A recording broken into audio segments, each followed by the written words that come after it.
نحمده ونصلي على رسول الکریم اما بعد۔ ہندوستان کے ایک صاحب نے پوچھا ہے کہ بقرعید میں چاند کی صورتحال کیا ہے، بتائیے ہمیں چھٹی بک کرانی ہے۔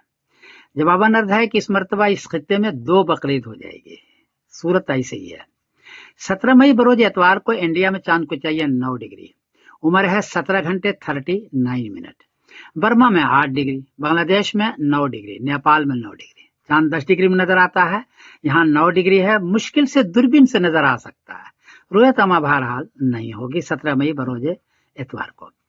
18 مئی بروز پیر کو انڈیا میں چاند کو چاہیے 23 ڈگری، عمر ہے 41 گھنٹے 40 منٹ، برما میں 22 ڈگری، بنگلہ دیش میں 23 ڈگری، نیپال میں 23 ڈگری۔ چاند 10 ڈگری میں نظر آتا ہے، یہاں بہت زیادہ ہے، اس لیے دیر تک رہے گا، واضح رہے گا۔ تو 18 مئی بروز پیر کو نظر آئے گا، اور 19 مئی بروز منگل کو ذی الحجہ کی پہلی تاریخ ہوگی۔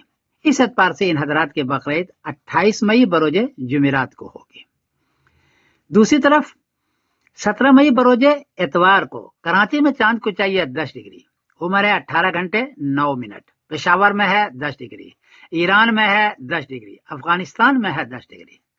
چاند 10 ڈگری میں نظر آتا ہے، یہاں 10 ڈگری تو ہے، البتہ عمر بہت کم ہے، مشکل سے چاند نظر آئے گا کیونکہ 18 گھنٹے 9 منٹ ہی اس کی عمر ہے۔ بہرحال 17 مئی بروز اتوار کو ان کو چاند نظر آئے گا، اور 18 مئی بروز پیر کو ذی الحجہ کی پہلی تاریخ ہوگی۔ اس اعتبار سے ان حضرات کے بقرعید 27 مئی بروز بدھ کو ہوگی۔ سعودی عربیہ کا بھی ام القری میں 18 مئی بروز پیر کو پہلی ذی الحجہ ہے، اور 27 مئی بروز بدھ کو بقرعید ہے۔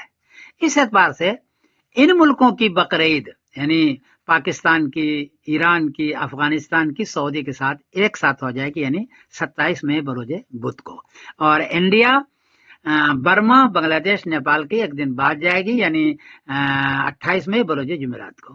دیکھیے ہوتا کیا ہے، میں سمیر الدین قاسمی بول رہا ہوں۔ یہ پوری دنیا کا نقشہ دے رہا ہوں moonssighting.com سے۔